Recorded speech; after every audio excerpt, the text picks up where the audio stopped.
Alright, so I want to make a video updating everyone as usual, getting right into it. Canada is up to 94,375 cases, 7,703 dead. Um, Alberta has 336 active cases. I believe that's down like a couple from yesterday. I didn't make a video yesterday because I was busy with stuff, or at least a new video. But we had 7 new cases. Yesterday we had 40. So, I mean, you average those out, you're looking at just over 20. That's still relatively where we're at. I mean, I seen 7 and I thought, wow, we're gonna have no cases in like a week. But then yesterday we had 40. So again, I would consider both of those to be outliers. One was higher than normal, one was lower than normal.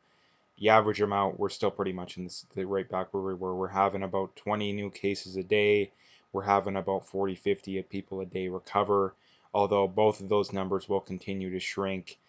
Um, I think it's going to be very soon that I just stop talking about this altogether. I mean, I probably should have already, but nonetheless, the stories when it comes to this are pretty much the same. The government's refusing to give any more information. They continue to kind of hint around at reopening, but never actually do. They continue to avoid the overwhelming amount of evidence that shows that we should have been open long ago. Like, I mean, the fact that we're still even having this discussion is beyond me. But again, here we are.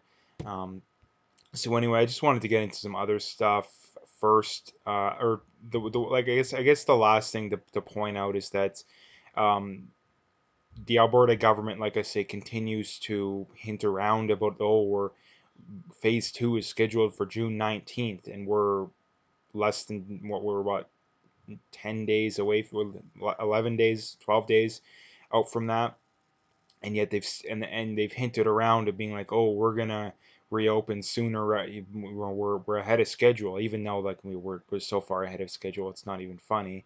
But yet still no updates whatsoever. Like I really don't get it, and I mean they're definitely losing support, and rightfully so. The problem is that they're losing support. The people who tend to be against them, at least the people on the left, will vote left no matter what. Like literally no matter what. And again, this is one of the biggest things that hurts the right is that they think that the left will have some form of dignity, and that they'll play by the rules and they'll hold themselves to as high of a standard as the right holds themselves, and they don't. They don't do that. That's one of the main reasons why the left wins, is that they know the right has morals, has ethics, has some actual dignity, and they use that against them. So look out for that. And the other thing, the last thing I guess I just thought of, I would look for a second wave, and not a actual second wave we need to worry about. I think the first wave wasn't nearly as bad as what a lot of these politicians and elites wanted it to be. They wanted to grab a lot more power. I mean, they definitely grabbed quite a bit, but I mean, you have Bill Gates pushing the forced vaccination agenda. He's talked about a pandemic 1, pandemic 2. So again, what is pandemic 2? Like so again, like I don't think we're out of the woods when it comes to this. And again, the longer we stay doing these kind of like stay where we're at, the worse things are going to get. And people just refuse to acknowledge that. It's so frustrating. Um, so anyway, getting back to the whole issues going on, the biggest story in the news right now, or stories. Stefan Molyneux says, as long as non-whites are lining up by the millions to get into majority white countries, maybe just shut up a little bit about how racist we are. And again, it's a very true story that if whites are such a racist country, or if these majority white countries are so racist, then why do minority countries that are overwhelmingly black, overwhelmingly, Arab, overwhelmingly pretty much any race other than not white, um, want to come to the West so bad? Like, why is that? I mean, maybe it's we're so wealthy, but again, we're so wealthy because of capitalism, not because of socialism. So again, that the argument doesn't make any sense. That if we're so racist, people shouldn't want to be here. Like, again, people should not want to be here. Like, the minute your country has real big issues, like the left is pretending this is the biggest issue of our time. Well, if it's such a big issue, why don't people want to leave? Like, why don't people want to leave? Is there anti-black racism in African countries? Well, of course, no. Like 99% of them, no. How can there be anti-black racism in countries that are like 95% black? Like, it doesn't make any sense. So again, if you're so worried about racism, then I mean, I hate to break it to people, but I mean, there's nothing forcing you from staying. I mean, I understand it's very hard to completely uproot your life, but the problem is that um, for all these leftist countries, I mean, there's plenty of socialist leftist countries to go to. There is really no overwhelmingly capitalist country that is anywhere close to here. So, and I mean, the list of overwhelmingly capitalistic countries are pretty much non-existent. So that's kind of the problem with that. But so this whole defund the police movement is really starting to get serious. I mean, it kind of started out as, like I say, a kind of a fringe thing, but yet now it's really getting serious. And the problem with this whole move, I mean, number one, it makes no sense to begin with. I mean, for starters, people like me point out that, oh, we could privately run the police, and people like go up in arms about, oh, there'll be chaos and all this kind of stuff. Yet they turn around and be like, yeah, we should have no police, and like that's a perfectly normal position to have. Like, what planet do these people live on? Like, seriously, what planet do these people live on? And this is going to be the problem, in that the police are a very small percentage of the plight, of the struggle, of the amount of issues that face the black community, the native community in Canada, or even in the States too. They're a very small percentage of the pain and suffering is caused by the police.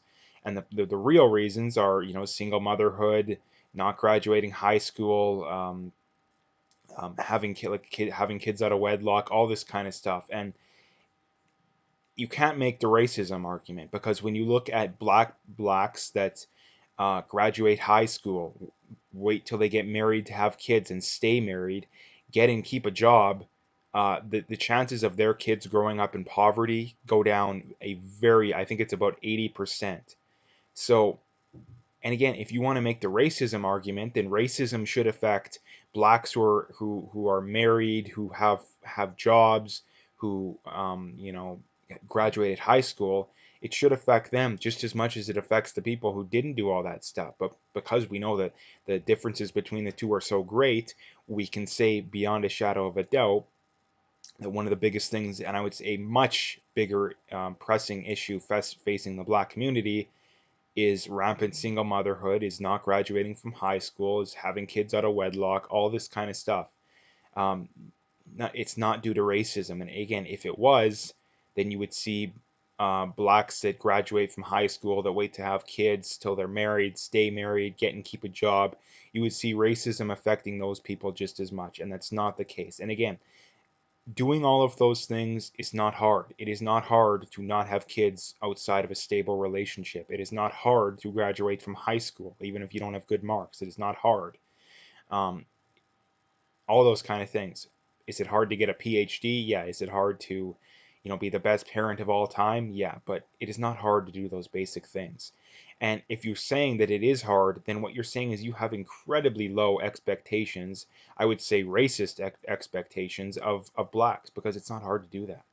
So that is the big thing. And getting back to the whole defund the police thing, um, do people not realize what would happen there? The problem is it won't fix the problem. It will have a very small impact on the suffering of the black community, which they'll turn around and blame on racism. And because there's no police to keep law and order. Now, again, I don't condone there is a there is some police brutality and racism that goes on. There is some corruption that goes on, definitely. I made a video about it yesterday, literally. So I'm not denying that. What I'm saying is that it won't fix the problem. It will have a very small impact.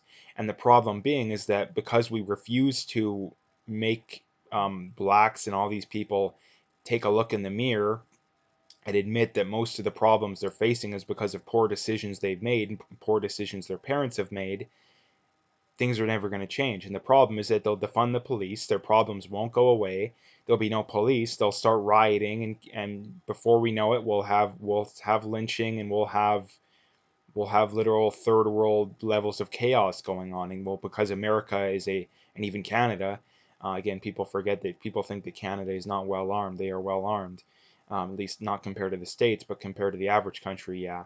and there will be a literal civil war. Like because like whites they're more likely to be armed, and things will get very ugly. And again, the problem is that, I mean, the only way to fix the problem is to admit what the real problem is. And the real problem is not, or at least the majority of the real problem is not police brutality, is not police racism. Yes, it exists to some degree, but it is not even close to the majority of the reason why these things go on. So this is from Frank Bullitt on Twitter. He says, in Edmonton, thousands can gather to protest, shout, chant, and march, but you can't go watch a comic at a club because laughing may spread the virus. Is this some kind of joke or what? Now, again, I pointed this out ad nauseum, but how in the world do people look at themselves in the mirror? How in the world do people actually think that their beliefs are based in any shape, any kind of reality whatsoever? Like, you can't open your small businesses that has 5, 10 workers and maybe 5 or 10 more people in the business, but thousands can gather to protest every day. And I wanted to make this point. I made it before, but I want to make it again. There is no evidence that the lockdowns have a significant impact on the rate of spread. We know that beyond a shadow of a doubt. We've known that for over a month now. New York, people who test positive for the virus in New York, 2/3 of them were people who were self isolating. If the lockdowns worked, that number should be very low, like 10, maybe 20% tops. But because that number is so high, we know that it doesn't work. It does not work. There is no evidence of that. And this is one of the big things people are pointing out now is that because they've lost all credibility when it comes to everything else, they fall back on, oh, the lockdown does have some effect. You have to admit that, right? But yet that's not even true. That none of it is true. Every one of the justifications for the lockdowns is a complete and utter scam. A complete and utter scam.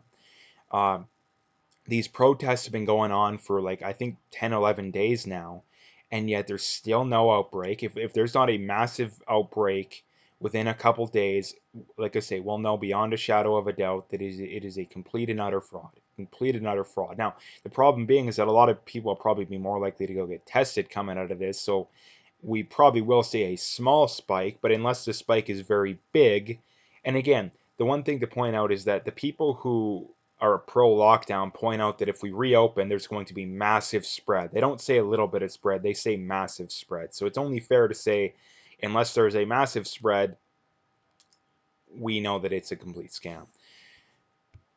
So this is another thing I've been pointing out, but again, a lot of people don't really understand. And this is from Carpe Donktum. He says, protesters, we march to oppose systematic racism and the Republican Party, or at least capitalism, conservatism, whatever you want to call it. Data, you live in a city run and state run by Democrats. Protesters, we march to oppose systematic racism and the Republican Party. And data, I give up. Again, these people, until they admit this kind of stuff, I have no sympathy for them. Again, I have sympathy for people that are actually killed, that actually receive racism. But most of these people, it's just an excuse. A lot of them, it's just blaming the people that are, George Floyd. Yeah, he deserves sympathy. But most of these people, no, they're just blaming their struggles on people that have not affected them. And until they admit that, or until they're like, yeah, we've been voting for the same policies for the same kind of people for 50, 60 years and nothing has changed. At least I think stuff has changed, but at least not in their mind. I think stuff has changed to a small degree. Um, where like I really don't understand how they can look at themselves in the mirror and tell them, no, we're doing something. Like, you're not doing anything until you start um, saying that, yeah, we screwed up. We've been voting for terrible policies that have led us to the mess that we're in today, and we're going to stop doing that. Until people admit that, I don't have much sympathy for you, because I really don't. Because it's like the classic, alcoholic who refuses to admit they have a problem. Like, if you try to tell them, yeah, you have a problem, this is a problem, you tell them over and over again, and they refuse to admit it, then you don't have sympathy for that person, because you did your best, you told them the truth, they ignored the truth. They don't deserve any sympathy. They don't. And this is the problem, that until they start until they stop voting for the same kinds of people over and over again, you don't get much sympathy from me. And I think most people too. Like, this is, you see these people on social media that nobody's actually racist. The problem is they say, well, they have basic small disagreements, and that this is the problem that they vote for the policies that lead them to the mess they're in. They blame white racism, which isn't the actual problem. The problem is people who they're voting for people and policies that do nothing to help them, and they turn around racism. And the problem is the politicians and the people coming, yeah, we'll save you from your racism. Vote for us. They vote for them. They do nothing. They blame white racism, and the cycle repeats over and over again. So the last thing I wanted to talk about again is something again I've been talking about for over a month. Scheer was raked over the coals for pointing this kind of stuff out. And now, yeah, CRA opened snitch line to report fraudulent CERB claims. Again, we've known about this for over a month, and it took up until about a week ago, June 2nd, for them to finally admit that people were abusing it. And again, I do not like Scheer. I didn't vote for the Conservatives, but where's Scheer's apology? Like, where's the apology? Like, he was right all along, and yet none of these people are apologizing. Again, they're total shysters, snake oil salesmen, and that's the problem. That's the big problem, and it just bothers me so much that again we've been pointing this kind of stuff out like ad nauseum for over a month now, and yet finally the government again, like classic stuff. I mean, Tam, they admitted the borders, they're completely wrong there. They're admitted they were wrong on masks. They're admitted they were wrong on pretty much everything. And yet did the people, like the laymen, did we get any apology? Did we get any apology? No. It's just continue to call us racist and whatever BS that they continue to point out. So anyway, I just wanted to point that out because it was another thing that I brought up that I turned out to be right about and the government turned out to be wrong about. So anyway, if you like the video, make sure to hit that like and subscribe. Check out my PayPal and email. I appreciate any donations. With the very least, just hit that like and subscribe if you haven't already. Last couple things. Check me out on Twitter and check me out on BitChute. All the links are in the description, so you can find them all there.